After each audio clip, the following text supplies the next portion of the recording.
Rolling. Rolling. इनके बात, इनके चलने के तरीके, इनकी बाकी चीजें, जो भी कुछ ये करती थी घर में, सबके मुद्दे बने हैं।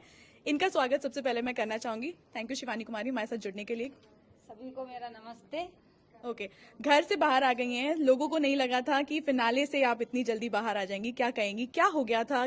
क्यों लगा आपको कि थोड़ा सा सबको अनफेयर लग रहा है कि इतनी जल्दी कैसे आ गई? क्योंकि अंदर की वोटिंग काउंटिंग की गई थी, इसलिए मैं बाहर आ गई। और जब अंदर अगर बाहर की वोटिंग काउंटिंग की जाती तो मैं बाहर ना आती। जब यही टास्क हुआ था कि जो जिसके ज्यादा वोट हो जाएंगे बाहर निकलने के, वो बाहर चला जाएगा, तो वही मेरे साथ हुआ। जो भी मेरे ग्रुप के लोग थे, 4 लोग, उन्हीं ने वोट किए थे मुझे। अच्छा, आपको लेकर आप जिस तरह से बात करती थी, आपका जो ढंग था, जो जिस तरह से आप कर रही थी, इसको बहुत मुद्दा बनाया गया घर में। इसको लेकर बहुत वाद विवाद हुआ। आप इसे पर्सनली घर के अंदर रहकर टैकल करना आपके लिए कैसा था और आप क्या कहेंगी? मुझे सब बदतमीज बोलते थे कि इसकी आवाज कैसी है, इसकी आवाज मेरे कानों में चुभती है, मतलब बिना पढ़ी लिखी है, गवार है, कैसे बिग बॉस इसको ले आए हैं। मुझे गालियां भी लोगों ने दी, गालियां भी दी मुझे। तो ये मुझे अच्छा नहीं लगता था। कहीं ना कहीं मुझे बहुत हर्ट होता था कि मुझे ऐसे ये लोग बोल रहे हैं। बदतमीज का एक टैग दे दिया गया था उस टाइम। मुझे वो झेलना बहुत खराब लग रहा था कि बदतमीज। आज तक मैं 4 सालों में ब्लॉग बनाई हूँ, मुझे कभी, मेरी जनता देखती है, मुझे कभी बदतमीज नहीं बोला है। लेकिन यहाँ जो भी हैं, मुझे आधे लोग तो बदतमीज बोल रहे हैं। तो मुझे वो खराब लगता था, क्योंकि मैं ही एक ऐसी लड़की थी जो गाँव से गई हुई थी। बाद बाकी वहाँ सब शहर से और English medium class, English medium के पढ़े लिखे हुई थी। मैं ही एक ऐसी थी कि मैंने पढ़ाई की है, प्राइमरी स्कूल से स्टार्ट की है, फिर अपनी मेहनत की, जो भी किया, फिर मैं प्राइमरी तक पढ़ी, हिंदी मीडियम पढ़ी, मुझे इंग्लिश नहीं आती है। तो इसका बहुत ज्यादा मुद्दा बना था आवाज को लेके। तो बस यही कहना चाहूंगी, अगर इसका आवाज बना तो ये मुझे बहुत हर्ट हुआ। इस पे मैंने एक डिसीजन लिया है कि जो भी मुझे गांव से लड़कियां देखती हैं, वो मुझे देख के बहुत प्रेरित होती हैं कि शिवानी दीदी इतने बड़े प्लेटफॉर्म पे जाती हैं, तो मैं भी जाऊंगी।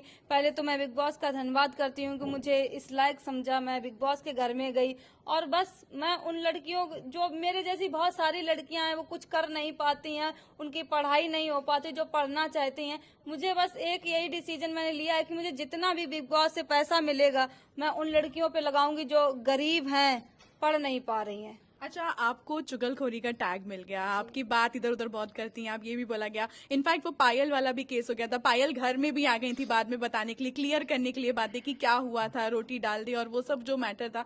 क्या कहेंगी, ओवरऑल किस तरह का व्यक्तित्व है उनका भी, और प्लस आपका क्या नेचर? इसी तरह का आपको बातें इधर उधर शेयर करना क्या वाकई में अच्छा लगता है? बाकी में अच्छा क्या लगता है, ऐसा वहाँ बना हुआ था। जैसे कि अब ग्रुप बना हुआ था, मैं विशाल भाई के ग्रुप में बैठती थी और वो अरमान भैया के साथ में रणवीर भैया का ग्रुप बैठते। आप लोग देखते होंगे कि विशाल उनके अरमान भैया की बात ऐसी होती थी, वो पूछते थे कि बताओ शिवानी वहां बैठी तेरे ग्रुप में क्या बात हुई, क्या बात, जो भी हम बात अभी एक दो मुंह से बता भी देते कि यही बात हुई, वो तुरंत आके मेरे ग्रुप में बता देते थे कि शिवानी ऐसा बोल रही थी। तो ये चुगलखोरी का काम तो वही कर रहे थे, नाम मेरा रख रहे थे, मुझे छोटा अखबार बोल रहे थे, जबकि उसकी उनकी उनकी पत्नी तो ऐसे काम करती हैं और वो बात कह के भी पलट जाती हैं। जी। अच्छा, घर में हाइजीन को लेकर भी आपको बहुत बार टोका गया, और इस बार मुझे लगता है कोई और मुद्दा नहीं था, यही मुद्दा सबसे ज्यादा बना कर रखा था।